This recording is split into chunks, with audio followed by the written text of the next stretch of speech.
200 bed के जिला अस्पताल की मांग को लेकर आज रेवाड़ी के रामगढ़ भगवानपुर गांव में महापंचायत की गई, जिस महापंचायत में बड़ी संख्या में लोग एकत्रित हुए और सभी ने केंद्रीय राज्य मंत्री राव इंद्रजीत सिंह पर वादा खिलाफी का आरोप लगाते हुए कहा कि अब राव इंद्रजीत सिंह अपनी बात से मुकर रहे हैं। सरपंच प्रतिनिधि और राव इंद्रजीत सिंह के बीच फोन पर हुई बातचीत का एक ऑडियो भी पिछले दिनों वायरल हुआ था। आज तेज बारिश होने के बावजूद पंचायत चलती रही और लोग अपना रोष व्यक्त करते रहे। बता दें कि 17 जून से रामगढ़ भगवानपुर गांव में ग्रामीण अनिश्चितकालीन धरना प्रदर्शन कर रहे हैं। इसी आंदोलन को तेज करते हुए आज महापंचायत की गई। इस पंचायत में स्वराज इंडिया पार्टी के संयोजक योगेंद्र यादव भी पहुंचे। योगेंद्र यादव ने कहा कि राव इंद्रजीत सिंह ने जो वादा किया था उसका ऑडियो भी सामने आ चुका है, जिसमें पहले 200 बेड के अस्पताल की बात की गई है, जिसके बाद जलापूर्ति के लिए जमीन देने की बात कही गई है, लेकिन अब वे अपनी बात से पलट गए। इस पंचायत में क्या फैसला लिया गया है वो भी हम आपको सुनवाएंगे, लेकिन उससे पहले आपको बता दें कि ग्रामीण लगातार 17 जून से धरना प्रदर्शन कर रहे हैं। 16 जून को ग्रामीण राव इंद्रजीत सिंह से मिलने उनके घर पहुंचे थे, लेकिन वहां मुलाकात नहीं हो पाई, जिसके बाद से लगातार ग्रामीणों में रोष है और ये रोष बढ़ता चला गया और आज उसी के चलते महापंचायत की गई है। इस पंचायत के खत्म होने पर एसडीएम को ज्ञापन भी सौंपा गया।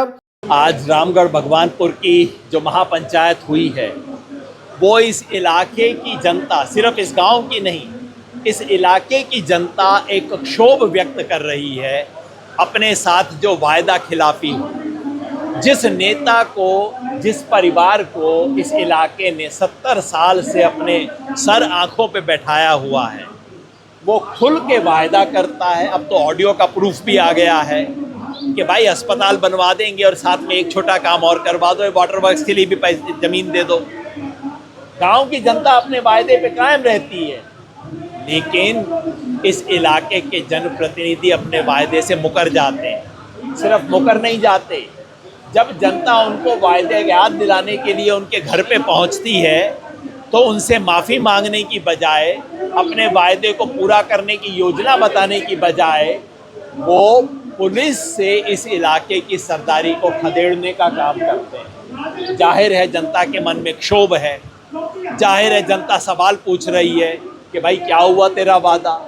जनता सवाल पूछ रही है कि साहब अपनी बेटी को मंत्री बनाने के लिए आपने कितनी ताकत लगाई, कितनी चिंता की, कितनी बुद्धि लगाई, उसका एक छोटा सा भी अंश आपने इस इलाके के लिए लगाया। इस इलाके ने आपको क्या क्या दिया? क्या आपने इस इलाके को कुछ दिया? दिल्ली से उत्तर और पश्चिम जाओ 100 किलोमीटर तो आपको क्या विकास दिखाई देता है, और यहाँ रेवाड़ी ज़िले में क्या स्थिति है, इसका कारण क्या है? आज जनता पूछती है।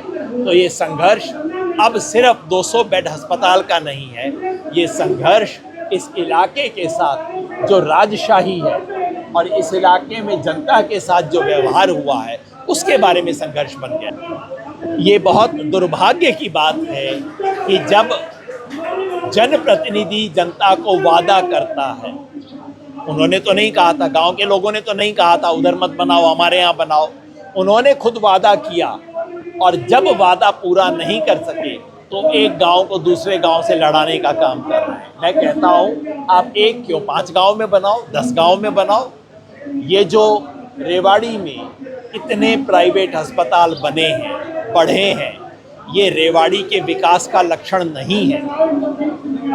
विकास का लक्षण वो होता अगर यहाँ का जिला अस्पताल पूरे इलाके का सबसे अच्छा हो। विकास का लक्षण वो होता अगर हर 5वें गांव के अंदर एक बहुत सुंदर अस्पताल होता। वो नहीं है। आप बनाइए, लेकिन एक गांव को दूसरे गांव से भिड़ाने का चक्कर खत्म कीजिए। देखिए, हमारी कोई बातचीत नहीं है।